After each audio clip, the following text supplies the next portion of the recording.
Hello, everybody. We've got another edition of Two Queers in a Truck with little Kim Petras and her song "Coconuts." Who was that? It's Kim Petras or Kim Betrayus. I thought it was Madonna. No. Oh wow. These are very similar. It's kind of like but kind of an upbeat pride song. Yeah. And it's kind of a good dance, little bebopping music, and it's super simple. But how are you doing, Christian? Good. How are you, Queen? I'm good, Queen. Man, I have seen more of these blue and yellow flags around town. So That's what I was learning. I've seen them on cars. I've seen them on cookies. I've seen I think there's probably people getting some tramp stamps with them on there. And I mean, in my entire life, a half century living, I didn't know what the colors of the Ukraine flag is. And I'm pretty history and geography and all that. But I'm gonna tell you what, I'll never forget it. I'll never forget what the Ukrainian flag. Hey, Jenny, for the baby gays, explain what a tramp stamp is. Oh, well, I mean, that's not just for the gays. Our allies who don't know what that meant. A tramp stamp typically is a tattoo on your lower back. And it can signify that you're down with little backside loving. But it's genderless because anybody can have a tramp stamp on their lower back. So I personally think they're pretty cute. So that's not what I thought they were, though. No, but that's what a tramp stamp really is oh, really? It's a tattoo of some type, usually kind of wide. And it's I thought right above the butt and the lower back. Yeah. Stamp technically is. See, I thought it was someone who had a stamp from a nightclub who the next day didn't wash it off. No, that's just yeah, that's not a tramp stamp, but an official tramp stamp is a tattoo on the lower back. Okay, excellent. All right. It technically indicates that they may be a little bit more morally casual and down for. Who would have thought we'd learn something today? So Dr. Jenny taught you something new. That's I'm right. not a real doctor. Right. Just don't nobody take me serious. Like I definitely didn't go to medical school. But anyway, this is Two Queers in a Truck. It is the second Wednesday of the month, and we're rocking and rolling. So if you're seeing the show live, is it third? Oh, that's right. Yeah. That's right. Third Wednesday of the month. We're rolling today. But we'll go on to our first topic, which is no clean air for you. Anti-environmental Nazi Senator Manchin is blocking a nomination for Sarah Bloom Raskin because of her connection to Jamie Raskin and his push for green technology and the Green New Deal. And so, the senator is playing revenge games with his own president of the same party because he didn't want anything to stand in the way with the big lumps of coal that he wants to sell the world and pollute the planet and make money for his hillbilly company and his hillbilly daughter and all that. I saw that today. So does that mean because he's not supporting it that it really is blocking it? I mean, is that because they need 50, right? I mean, they need 50, and if there's a tie, of course, Kamala, Vice President Harris, is going to break that tie. But they're going to have, I guess, if Manchin doesn't support the nomination, then Biden's going to either have to find a 50th from the other from the Republicans because it's divided right in half, and or temporary nominator until after the election and hope we pick up a couple more senators, Senate seats. Oh, that's a good point. That's what Trump did, right? Almost all of his people were like that. I think most of his cabinet, especially after the first 30 quit, I think almost every one of his people were temp. Even like Bill Barr, I don't think Bill Barr ever went through a confirmation. I mean, I think many of them ran 2-3 years. I mean, if Trump could do it, I guess might as well have Biden do it too. I mean, screw democracy. We don't need no stinking democracy. We bomb other countries not for democracy. We just bomb other countries to get all these excess bombs that we've been building for decades, and we need to use them sometime. I guess they're like dairy products that have expiration dates. I don't know.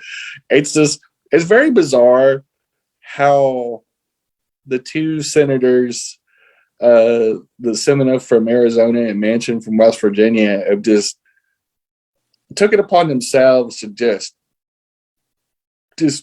block the stupidest things and just like that. I mean, that sounds like something like a 5-year-old would do. Well, if you don't give me a cookie, I'm going to hold my little brother underwater or something. You know, like it's just like so self-defeatist. You know, it's like sooner or later he has to realize that A, coal's very obsolete, and B, we're either going to get a big enough majority of Democrats in there, or it's going to really, where things are really going to go bad. There's going to be a big majority of Republicans, and we're going to come screeching to a halt. And then the most important part is because there won't be a 50-50 split. Yeah. He's going to be on the outside looking in, and if he thinks because they won't give him a big old hug, he's got another thing coming. They eat their own really bad. Like I agree. I think right now it just seems like from the Democratic Party, it seems like we're playing the tolerating game, and just hope that we can get two more extra, or at least two or three extra Democrats on the Senate, so we can say, you know what, we don't need you anymore. And get them off the committees. Yeah, they're obsolete, and then just decommittee them to death. Exactly. We're going to pick up probably 6 or 7 Senate seats. I hope there's a good chance that we could be up at 56 or 57, and the way the Republicans are doing right now, as far as kookiness that's going on this year, it may be more. I mean, because I'm going to tell you, they're earning their own bad press. Like, I mean, just inane things. And let me tell you, if there's one thing any American doesn't like, is traitors. And them standing with Putin like they did, you can't unwash that. I mean, I hope so, Jenny. If I was a Democrat and I was running for national Congress, whether it was the House or the Senate, every third commercial would be just a rotating clip of different Republicans standing with Putin. So that's exactly what they're doing here in North Carolina. Did you see the McCrory and Ted Budd attack acts? So McCrory's running for Senate, Republican primary, and Ted Budd is the Donald Trump endorsed person. So McCrory is running commercials against Ted Budd, saying that he supports Putin, he supports Russia, and of course, Budd is running commercials against McCrory, saying he hates Trump, he doesn't really like Trump, and it's almost like, I'm not going to vote for him. I mean, I think McCrory's terrible. He's the bathroom bill governor, but I'm like, God, that makes me like McCrory even more. Well, yeah. Well, and Chris, those are the two front runners and very well-known candidates here in North Carolina. And it's like spy versus spy. I mean, those two are going to go at it, and they're going to shred themselves. I think Sherry Beasley's going to do exceptionally well against those two guys. Because either one, once they step out of the Republican clown car and the primaries are over, I mean, you got one person that's a former Supreme Court justice here in North Carolina, Sherry Beasley, very articulate, very senatorial, very elegant and well-spoken. And then you have a Trump clown and a bathroom bill fetishist. I mean, she's just got to be just going, oh my gosh, like her commercials are going to be phenomenal. But we got to move on to the next topic. We are through 6 minutes of the show. This one is, of course, we're going to award the Jackhole of the Week. And it goes to a Republican and a blogger named Nick Adams. And he is actually trying to cancel the Girl Scouts and telling people not to buy cookies because the Girl Scouts donate funds from those cookies for all kinds of things, like the YWCA and all this. Some of the money goes to Planned Parenthood.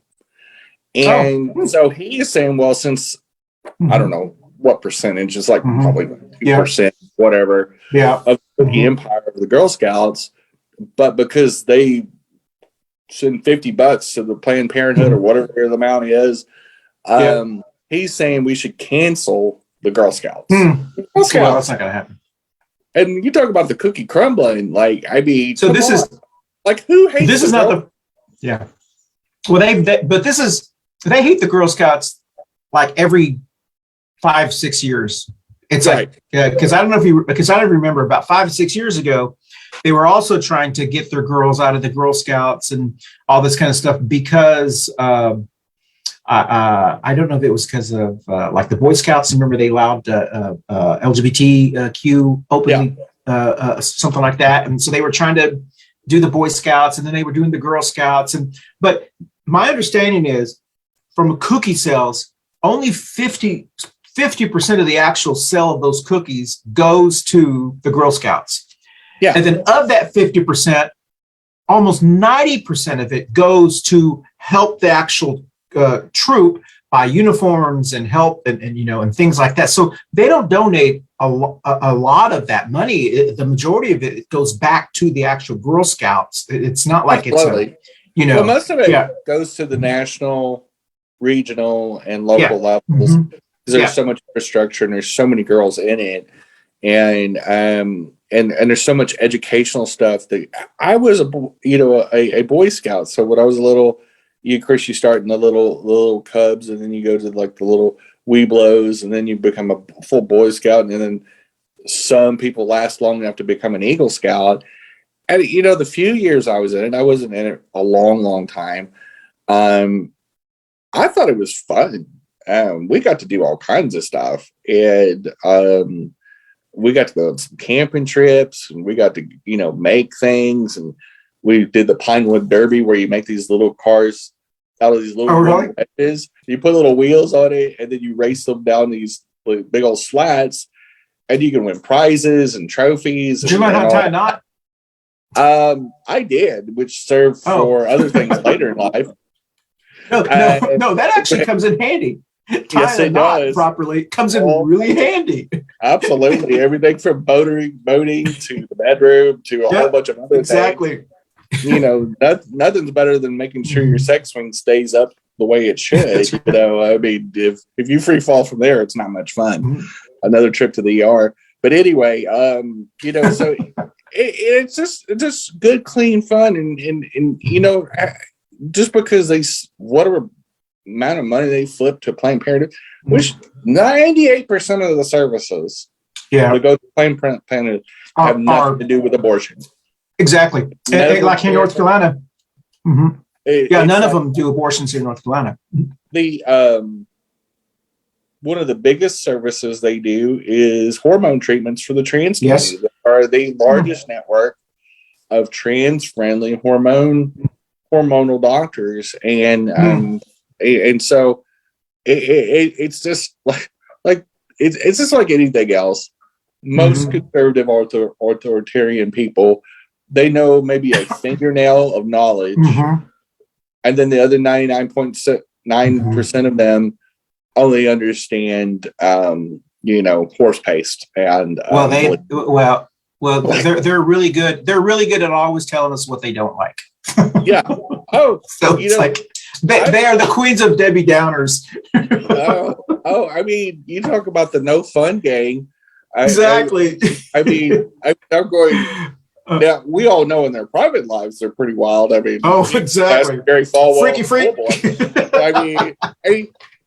And this is the thing that gets them trapped. So you always know eventually either they're going to make the wrong Republican mad, or something's going to turn on them. They're going to find out that Trump likes golden showers from Putin, whatever it is, and eventually the truth comes out. The truth comes out, and they've spent so many years sex shaming people and body shaming and all these other crazy things, and eventually, when they are not the favorite child of war, like Jerry Falwell, for example, somebody ratted him out from his own little game and said, by the way, there's this little pool bull story that I need to tell you. And boom, next thing you know, we're meeting the whole clan. And do you think that's why they're so loyal to each other? Is because they all have something on each other? Well, yeah, they do. I mean, if you're around somebody like Jerry Falwell's staff, like his actual paid staff, Eventually he fired the wrong person or made some kind of flippant joke, like all these guys do. And eventually he made the wrong staffer mad. And then they just said, you know what? Let's just introduce the world to the real Jerry Falwell and their business partners. Yeah, exactly. But speaking of different breaks of things, we are going to take a short commercial break right here for the next 15 seconds, and we'll be right back. Hey, everyone. Thank you so much for watching us on Two Queers in a Truck. Don't forget, you can watch us anytime at your leisure on our video podcast platforms like Facebook and YouTube. But you can also listen to us, either this show or any of our past shows, on our audio podcast platforms like Apple, Amazon, Google, Spotify, and all of the other ones. So once again, thank you for watching Two Queers in a Truck. I hope you enjoy our show. And we are back. And anyway, that went down a rabbit hole for the jackhole of the week, that's for sure. But anyway, topic number 3 is, I think they're in a state of confusion.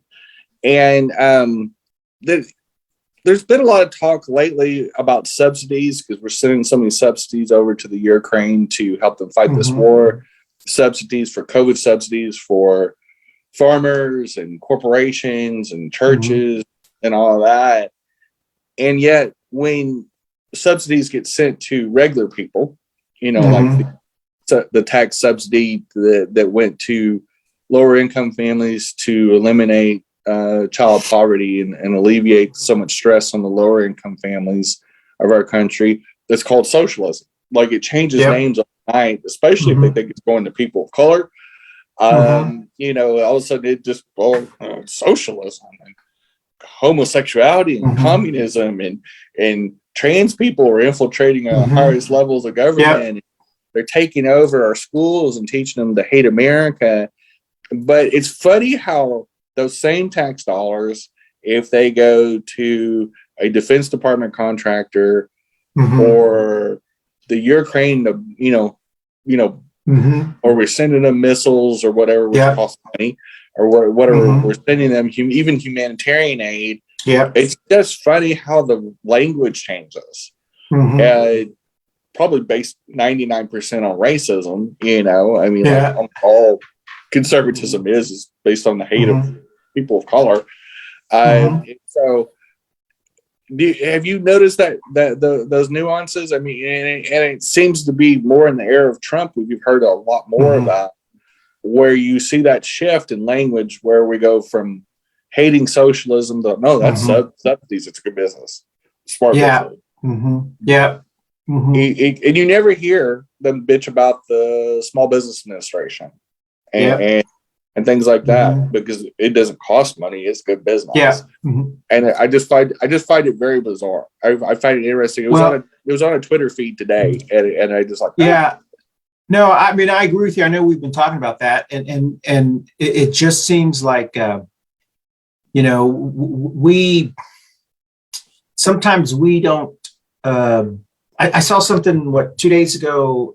There was I don't know what major paper, but they did a thing about how the Democratic Party in general have been given a gift of the war. And you and I had talked about almost the exact same thing last week, kind of like that, about how all of the trends were, this is going to be a huge routing by the Republicans. Biden's polling numbers inflation is up, Biden's polling numbers are down, and people are upset, and the Republicans are running on it, and then the Russian invasion happened, and people's attentions went to that, and his polling numbers have risen just a little bit, and a lot of other things. His response to COVID has risen 10 points. A lot of things have risen because our attention has been placed on something differently. And of course, in one breath, you're like, well, people have very short-term memories, but in a way, this is benefiting us as in the good things that Biden is doing. We're just paying attention to the latest good things instead of the things that they're trying to remind us of. And so, it's one of those things where Republicans have always taken advantage of these things.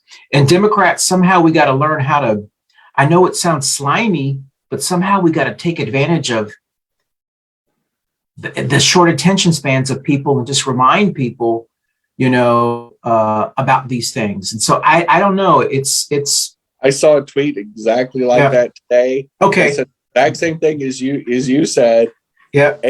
And it basically said, I'm paraphrasing it, because I don't have it in front of me, but the guy said, Republicans are really good for taking credit for things we do. Yes. And like it was their idea, because it's amazing how many Republican governors towards the end of 2021 was talking about how great the programs they have that are coming out.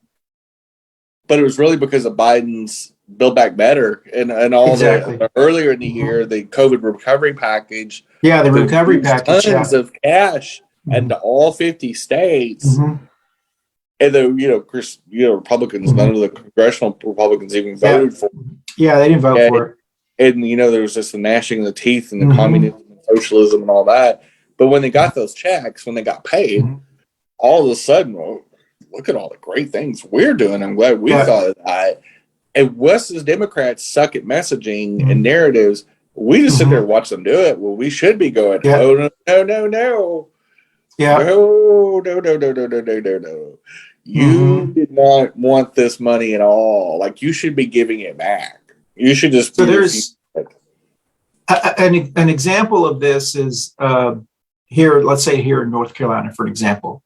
My current congressperson and yours, I believe, Dan Bishop, Bathroom Dan, is now running we're in the 9th congressional district, but now because of the redistricting, he's running temporarily, because it's only a temporary district, in the 8th district, which he doesn't live in, but it's in the 8th district. And it's a different county. And the Democratic person who I know ran 2 years ago as well, is running, and he doesn't have a primary. So he's the only person. Dan Bishop's the only person. And Dan Bishop is one of the few people who recently voted against giving the money to Ukraine military and all the, like 26 Congress people. He was one of those people, along with Marjorie Taylor Greene, Matt Gaetz, Lauren Bobbitt, and Matthew Cawthorn. So he's part of that group, the trash squad, as I call them. Okay. And he's also, I believe, openly white supremacist. He's very bigoted and racist, and he's a huge Trump guy. So this is an opportunity, even though he's in a district that's very heavily Republican, expected to win. The only way you're going to chip away from him is just to identify exactly who he is and run. Well, the person who's going to be the Democratic nominee is not attacking him at all. This person is only posting stuff like, we need the Green New Deal. We need this. Yes, we do. But you're not going to convince people by just saying that, other than maybe get some clicks from people who are donating to you. You need to start, and that's kind of what I was talking about, is the only way you have any chance of beating him is to tie him to Putin, tie him to being an insurrectionist sympathizer, tie a traitor or white supremacist. That's the only way you have, because he's running like Cynthia Wallace ran against Dan Bishop. Which is, and that's what kind of I'm saying. So even though I've donated to him, I almost want to say, because you got to run your own race, I almost want to say, you have no chance to beat him. Yeah. Unless you at least get on the radar. Well, and we have to go to the next topic, but I will say one thing. Clinton ran such a Republican style race. He focused on, it's the economy stupid, war is bad. Shredded Bush on that war victory against Iraq, in the early 1990s, and really focused it in on what people need, and felt everybody's pain. And let me tell you, that's what you need to do against, Dan Bishop, and say, Trump would have taken care of business and not, been the girlfriend of Putin. We wouldn't be in this mess. Trump definitely contributed to this, and just go on and on. But the next subject is our tinfoil hat award, which won't take very long. But I saw a video, and I'm telling you, this video, I reposted it on my Twitter, and I was just dying laughing. It's this kooky lady that had this red, white, and blue plastic looking wig. She was decked out red, white, and blue from head to toe. And she was at one of the Trump QAnon trucker rally thingies. And she was an American, and it was at the American version. So there was like 3 trucks there. And this chickadee was saying that the letters of Corona and COVID-19 actually mean something. So she was coming with these numbers and calculations, and she had a slide rule out practically. Yeah. And she said Corona, originally, if you add up the numbers of the letters and inverse it or whatever, it spells 666. So it's the devil. And then COVID-19 spells two things. The COVID part is actually like Latin or Greek or Swahili for Ovid, which translated means sheep. Yeah. And 19 is a military term which means surrender. So sheep surrender. And so she had all this. She had it memorized. I don't, it was just.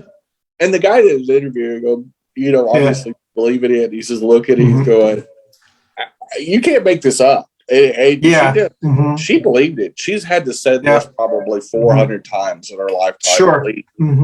And she was so proud of herself. And which is funny because I wrote this topic down before we had the show,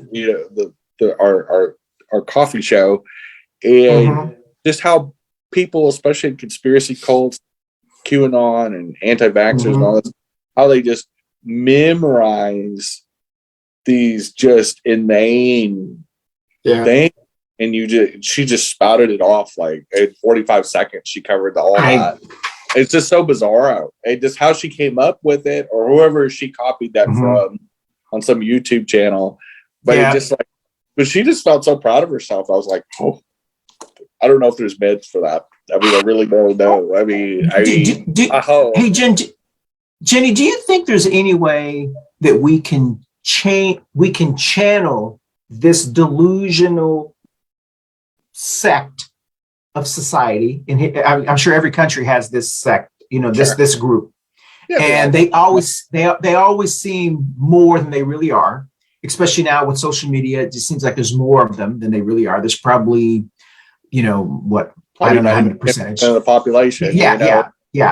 They just seem to be a lot because that's all we hear.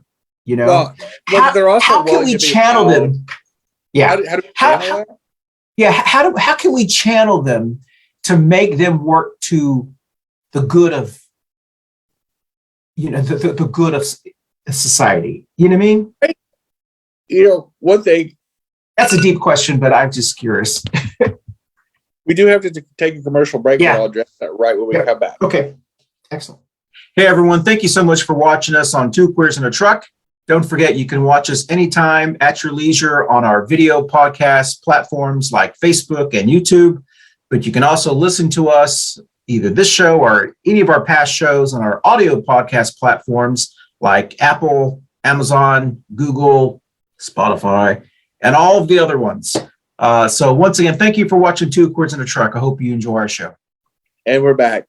So, I mean, channeling the most bizarro part of our population that I don't know about, people with no reasonable critical thinking, not like our previous guest, where she had the ability to dissect things, and a lot of her beliefs came from trauma, and found a group of supporter and just didn't realize how deep of a dive she took until confronted with another serious trauma like COVID. And so I think some of these people, no matter who dies in our life, who deals, I do believe some have swum down so far. I think that this is their way of having a disconnect from society. I think it's a way for them to feel good about themselves. I think a lot of times they have this really proud look on their face, like, I know more than you. Like, I have some inside knowledge. And I think a lot of this is people that have definitely somehow or another othered themselves, that are too kooky to be in the Republican Party, maybe even the Libertarian Party, which would be hard to believe. But I think they've pushed themselves so far off the cliffs of insanity. I think it would take almost an equal trauma to bring them back to reality. And that's really hard to do and not end their lives. And, and I think there's a lot to that. I think there's a lot to, some of them are just so far gone. And I think there's a certain churn of people that are always going to be on that, there's always, because we've always had in the Middle Ages that said, the end is near, those end is near people, the Jesus saves people, the dirty Santas, the people that their own group really doesn't recognize them because they're like those guys that were screaming, all those reference in 2020 that during the RNC. Those guys weren't going to be delegates at the RNC. They just showed up, all slept in probably the same, camper bed, and cuddled up at night, but it wasn't homosexual. And and those type of outliers are just exactly who we're talking about. We're talking about the people that have been kicked around even by their own Republican Party, and they want to feel like a belonging. They think if they hate something or speak about something they think they're knowledgeable about, that they'll actually be important and somebody will listen to them when the reality is we just laugh at them and go, I'm glad that's me. I'm glad I didn't eat chips as a kid. But our next subject is an interesting one. It is the bear, the gun chills, and the glory hole party. So the story is about the connection between a Russian spy by the name of Butina, the NRA, and of course the glory hole party or the GOP. And there is it surfaced about 4 years ago. Okay. About 2017, 2018. It never really got investigated. Of course, Trump was president at the time, and it's resurfaced and buried and surfaced and buried. And it's a story of this Russian spy that this redheaded girl, kind of cute, that infiltrated the NRA and became a gun lobbyist here in the United States and was a gun lobbyist in Russia because they were trying to make a Second Amendment in Russia as well. And how she got in deep into the GOP party. I mean, she's got pictures of Eric Trump. One of them, she got photographed with Rick Santorum of Pennsylvania so much. Some people in the Republican Party believe that was his wife. And so Rick Santorum hates on this photograph surfaces again. And there's a really long thread that Shanna Watts from Moms Demand Action reposted today to say this is a time we probably need to look at this too, because we're finding out so much Russian influence now, and how in 2016 they lost track at they found so far $70 million that was funneled from Russia to the NRA to Republican candidates. They lost track at 70 million. At first, they thought it was 30. They found more and more and more, and we're finding out there's no telling what they contributed in 2020. And now she is, I guess, the Russian version of a congressperson in Russia now, and for the Russian Federation. She did jail time here. She got caught on some things. Surprise, surprise. Did about 18 months, and then she got deported, and she can't come back now. So she's living in Russia again, and now she's a Russian congressman. Mysteriously, she got a really good post appointed by Putin. And but I think it's like the Alabama or Mississippi version of Russia. So it's some kind of jerkwater place. Now she has an apartment in Moscow and stuff. But anyway, really deep connections between them all, and how Russians really wanted the United States to really push out of control gun sales, really divide us on this issue. And it makes you wonder how long this has gone on. And they can trace it back as far as when Obama was president too. And how they pushed the GOP to push unlimited gun sales and fight every gun reform possibly. And it's kind of scary. The more you read about it, from the Newsweek did an article on it, the Time, New York Times, some serious journalists have been following this and covering it, and it's right there in front of us. And kind of bizarre. It's just bizarre how our government is, or one party for sure, is for sale. And it's just, and now that we're in a congressional year and we have a Senate seat open for grabs here in North Carolina, there's a lot of dark money. It's a very bizarre situation. It's a very bizarre story. But I don't know if it'll ever get investigated. But it definitely is probably one of the best kept overlooked stories of the Trump era and how much connection he has to all of us. But I know we're out of time, Jenny. But even though it's not done as much in the Democratic Party because just the way people raise money here, there are still loopholes. So, for an example, if you were running for Congress, I can only donate $2,700. I can't remember the limit right now. A person, or $5,000 a family, whatever the case may be. So I could reach my limit with you for the primary, and then another $5,000 for the general election. That's $10,000. That's my limit. But I could write a check for $100,000 to the Democratic Party of North Carolina and tell them, I want you to donate it to her. And they can funnel it to you. And so there are ways that people, regardless of who you are, can go around that. And I don't know how to, something's going to have to happen. Maybe the millennials will save us. Like I keep thinking, I hope we'll find out. That's my hope. hopefully someday, a generation, someday over the rainbow. I don't know. Hope springs eternal. These younger generations. That's right. Clearly, they're making better choices than we are right now because that's why I have hope. So I just hope they keep on registering young people. So do I. I hope old Miss Rona takes care of them older ones. That's right. That don't want to get vaccinated. We need two forces at work here.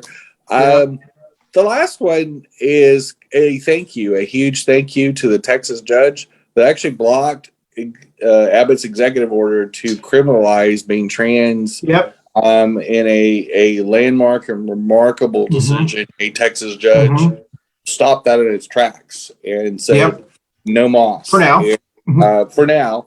And cited the reasons, of course, besides being inhumane, that you would actually target any kids and rip them from the family for a medical condition, and seeing medical professionals is just bizarre.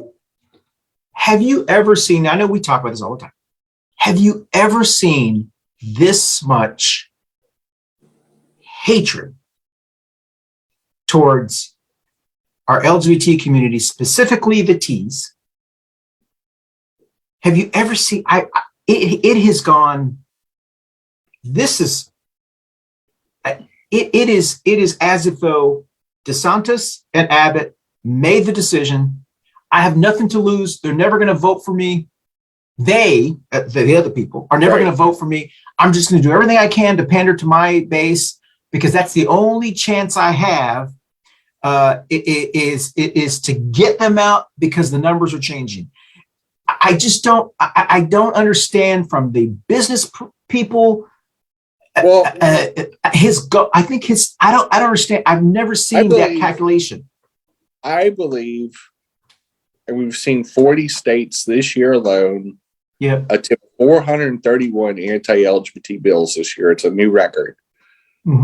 We see a bill in front of the Idaho legislature right now that like Texas. If you treated it, it's worse. This was an actual piece of the legislation versus an executive order, and it criminalizes helping a kid transition so much that you can get up to life in prison for helping them transition, and actually make it a legal, like a criminal issue.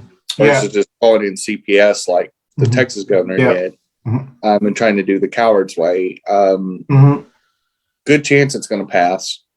And it's for what reason they don't have the Republican Party does not have a platform. Have nothing to run on. They are a party of insurrectionists and criminals. And when you are a party of insurrectionists and criminals, and you literally have no real issues to run on. You have nothing going for you. And you're a bunch of lickers. You've got to create something so inane. And it's been the LGBT community. And even when it's a situation where it's anti-transgender, it's still affecting gay men. Lesbians. Because there's a story about a gay male that got targeted in Texas, and it's because when they come for one of us, they're coming for all of us. And I think one of the big mistakes that the LGBT community sometimes doesn't come to the aid of the transgender community because we're such a small minority in a minority.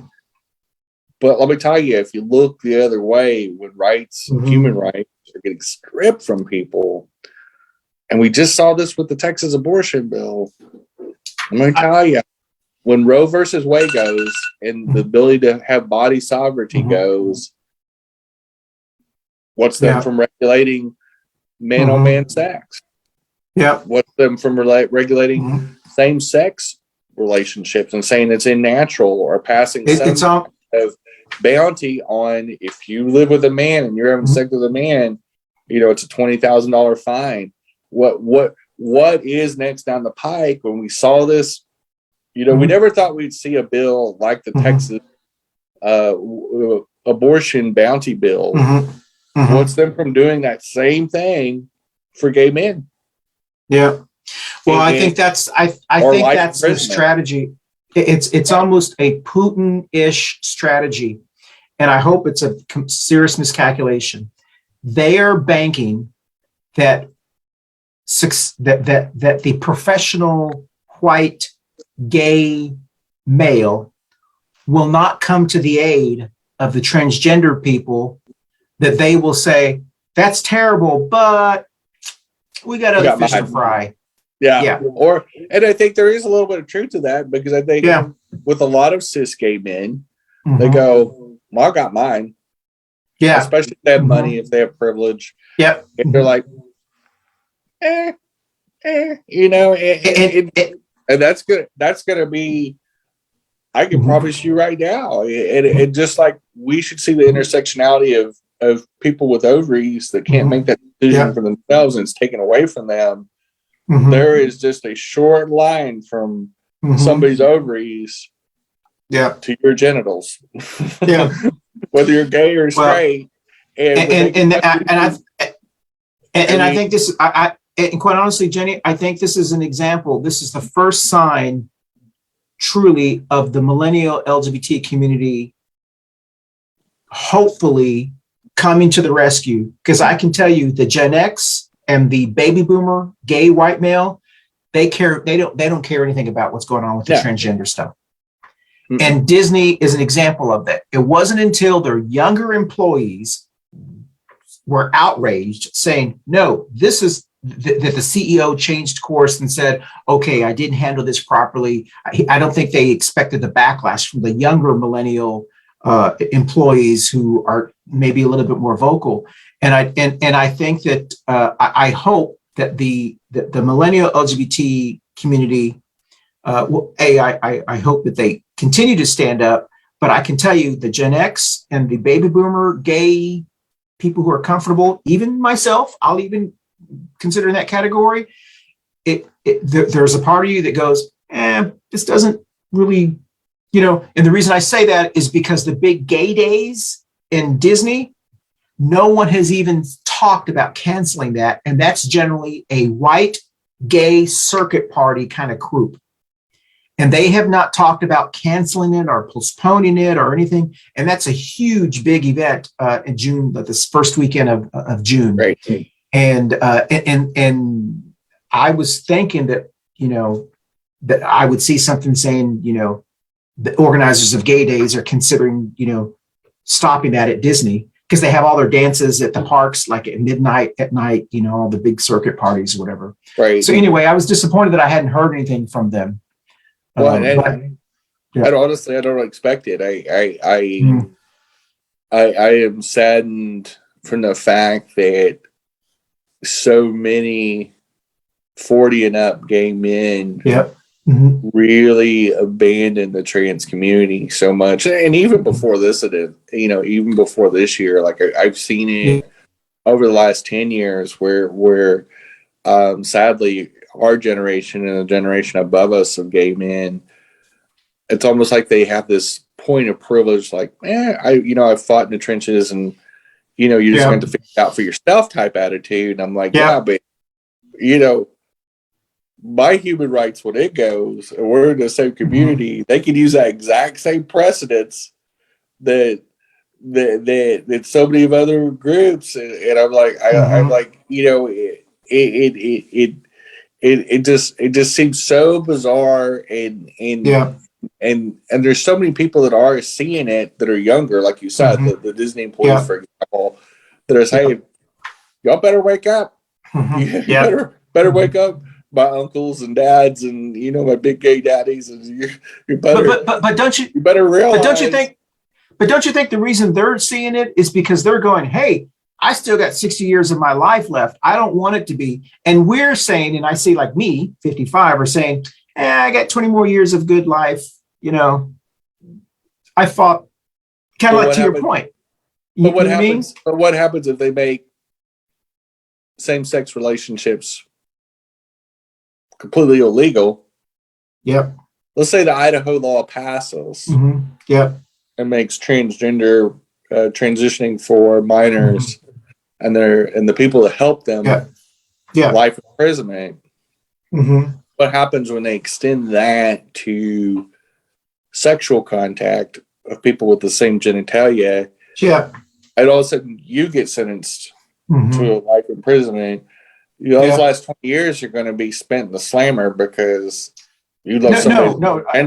No. And I think they may not eliminate gay marriage, but they might eliminate gay marriage if they build a big old prison and throw millions of gay men in it, like they're doing right now. I think what I'm saying is that for this warped justification, there is a population of people that I will be seeing is when we start our camping going to the gay LGBT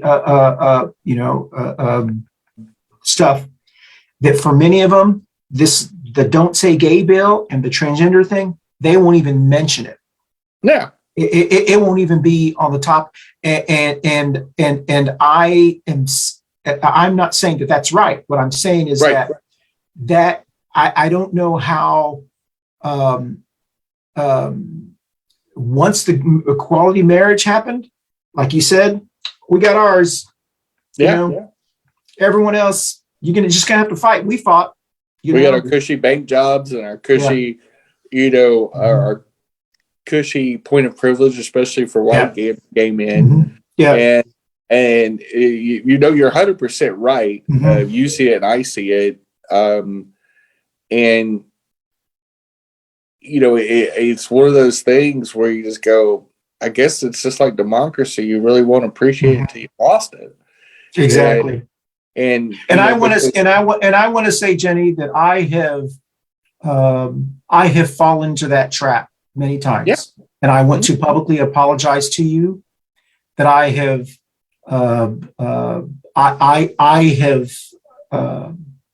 not thought of in a very selfish way of things on how they impact you, and I want to apologize because I apologize, and I hope that people and you continue to remind me when I do those things, because I don't even realize I'm doing it until after the fact. And then I'm like, oh shit, and so I apologize for that.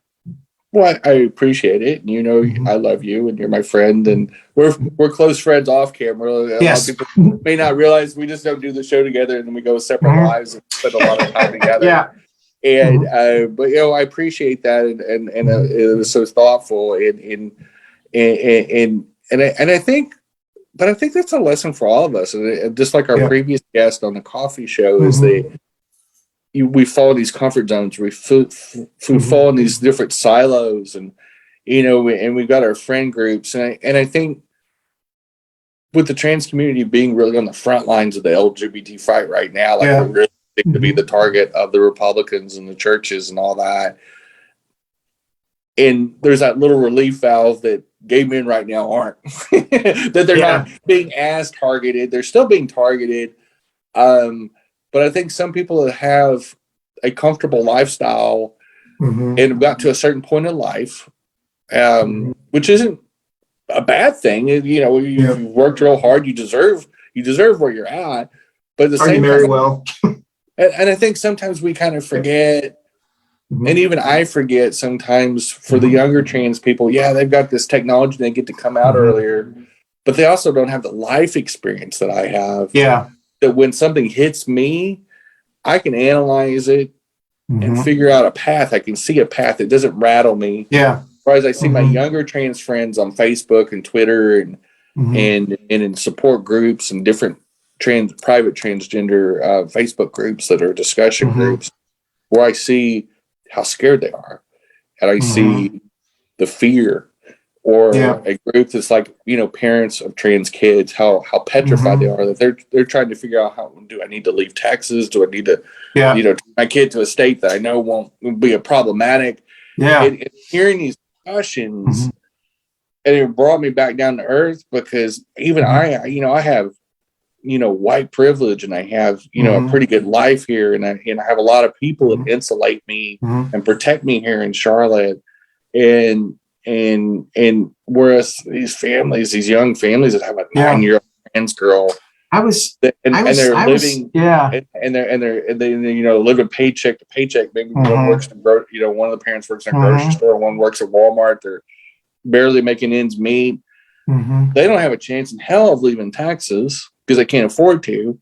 Exactly. They may not have a safe harbor like a family, because maybe the rest of their family is behind on the bills, or they don't have anything to do with them because they have a trans kid. And they're petrified because they're sitting there affirming their kid, which is what a parent should do. And at the same time, they're going, no, we could take a chance of CPS knocking on our door saying, here's your court date.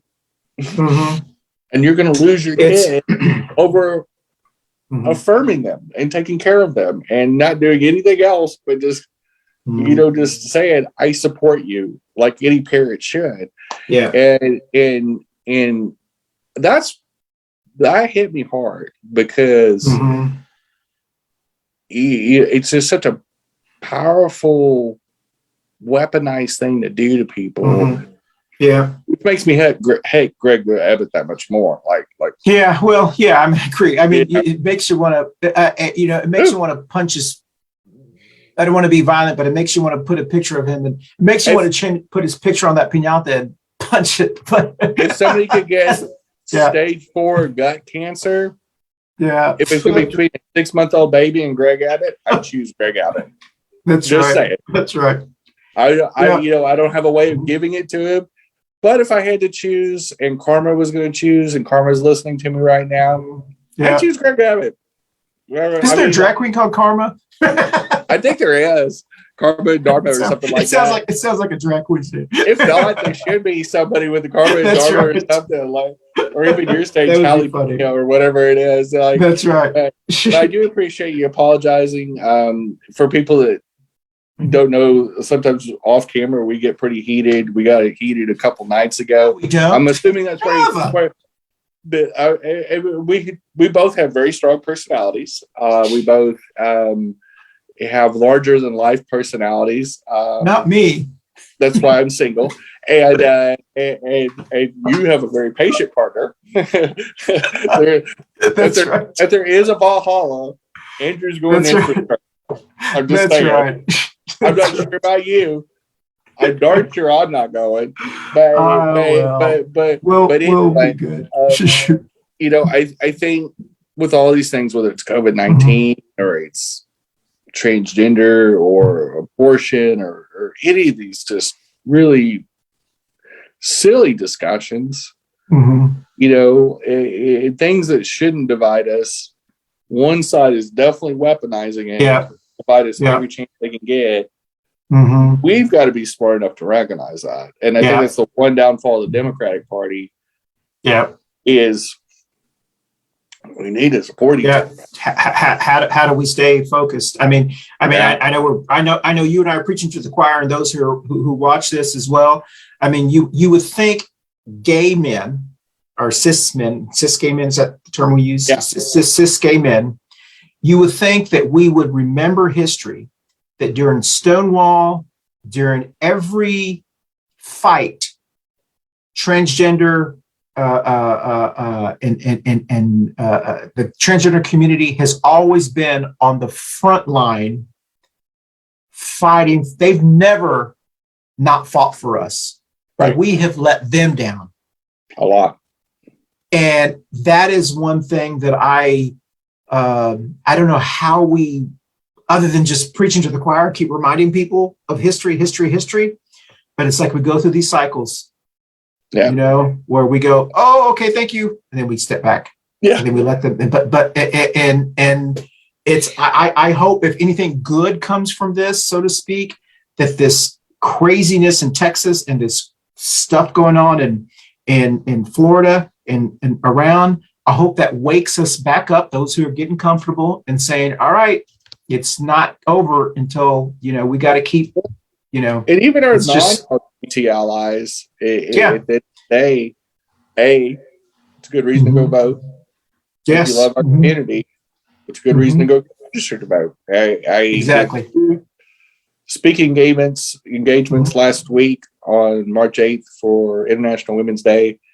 And on the panel that we did in the morning at a local brewery, I told people, and there was a lot of young people there, a lot of intersectional identities. You saw a little bit of everything, straight white dudes all the way to completely queer in every way possible. People of color. It was a nice mixture, old, young, the whole 9 yards. I told everybody right now, I said, if you're not registered to vote for the May primary, you've got time. And then when you register, go get other of your friends registered. Make it a fun thing. You've got 2-3 weeks of early voting. You know, go vote, and then you'll have a little vote party here at the resident culture thing. You know, then go have some beer afterwards or something. Making democracy. But I said, here's the most important point. If you love my community, if you love democracy, you can't love it if you don't participate in it. Voting's free, but the price that allowed us to vote wasn't. And if we give that up without a fight, we're in trouble. We're in a lot of trouble. And you cannot put a price tag on how many people, how many women marched in the streets in 1919 when that was unheard of for women to be marching in the street for white women to vote. And then, you know, voting rights for people of color finally got codified in the 1960s, and we've still been fighting for that. And but these are hard fought victories. Then in our first presidential election, and I did a little quick poll before I got on the soapbox, and I said, all these cis white men, raise your hand. I said, okay, lower your arm if you don't own property. And almost all of them, I think there was just 2, and there was like 100 people listening to this. And I said, you 2 were the only ones that could vote in the original presidential election for George Washington. And I said, other than you 2, you had to be a white male property owner. And it assured only wealthy white men could vote. And everybody in this room now can vote. Every one of us can vote. So there's no excuses, but understand that we've done 245 years of fighting it to get it from the 2 guys in the back the whole race. And that didn't come free or cheap. And I think it changed people's minds, and it made them realize that 245 years is a long time, but honestly, in the historical context, it's really not been long. And well, hopefully our millennials can speed things up. Well, and there was a lot of young baby Z's and millennials in the audience. Most of the panel was younger than me. And so I was excited with what I heard. I heard excitement for our democracy. I heard love for our community. It was a very mixed crowd of straight people, LGBT people, and trans people. And it was just a cool environment, mostly female identities. But there was a nice little smattering of little white guys in the back. And they were super polite, and they were super engaged.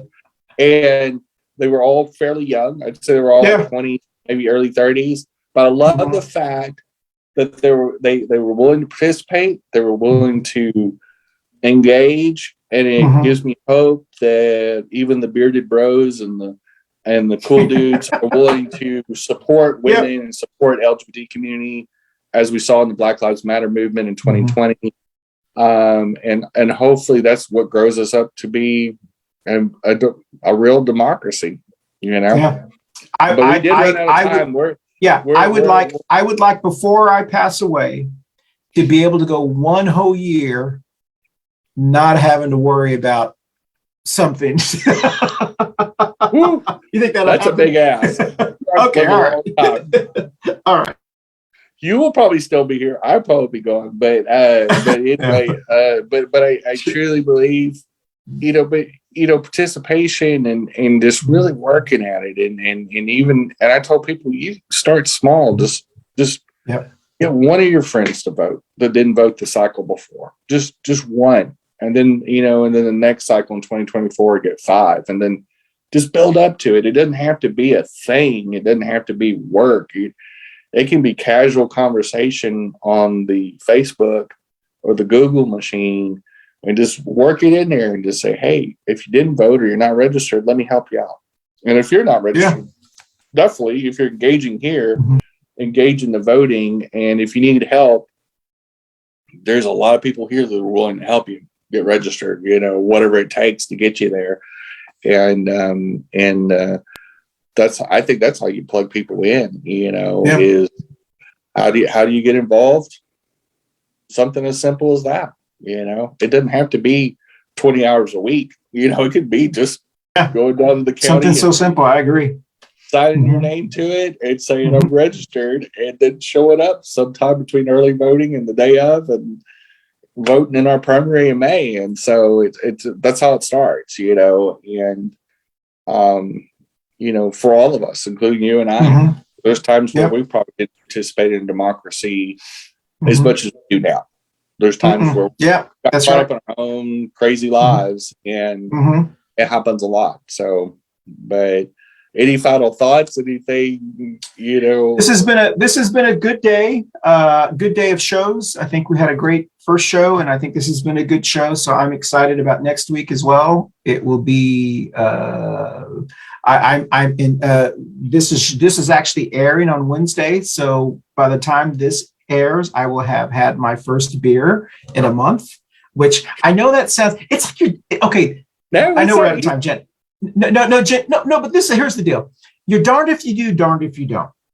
If you say you're anxious to have your first beer, it's like, oh, you crave your beer. You crave beer. You know what I mean? Like you're an alcoholic, you crave the beer. So it's like, no matter what I say, it's going to come across as like, I don't actually crave the actual beer. I'm just glad it's like, it's like giving up chocolate for like a month, you just, I just want that chocolate. You know what I mean? And so, can I live with that chocolate? Of course I can, but, so for me to say, I can't wait to this beer. I don't want people to think like I'm sitting here scratching, like, right. Oh my God, I need to have, so right.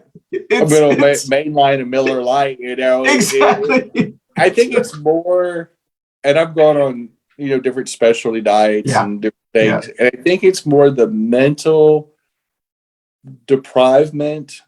Yeah. The more like, I've got to lower my carb count, or, I got to drink more water. I can't drink my Diet Cokes or whatever it is that you're, cutting out of your food and beverage intake.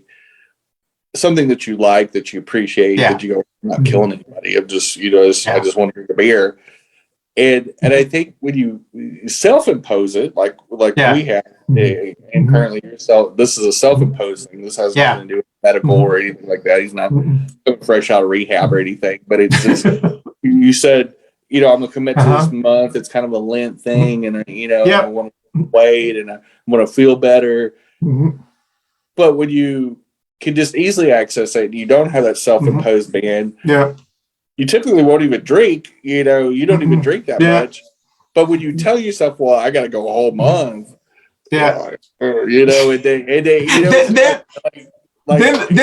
the boss of me comes in. You're not the boss of me. when you did it to yourself. but it's still psychological. You know, it was when I first went vegan. Yeah. And I posted it on Facebook. Mm-hmm. And I'm going to tell you, as genderqueer as I am and as trans as I am, I catch more grief over my vegetarianism and veganism than I ever do. Like, people go, no, I seen the Caitlyn Jenner story. I'm okay with you. But this vegan stuff is weird. I'm like, okay. So did you notice, full disclosure, I have not used vegan. I've been using plant-based. Yeah. Because I know the stigma that comes with saying vegan for some people. Right. Yeah. And so I've been saying I'm on plant-based meal, you know, this instead of vegan meal, because when I say the word vegan, it almost like people get like, what are you not, Yeah. And so I've been using, and actually it has not been hard at all for me to do. Once I tell myself I'm going to do something, I usually can do it. Right. You know, I mean, and I say I'm going to do it. It's not a big deal for me.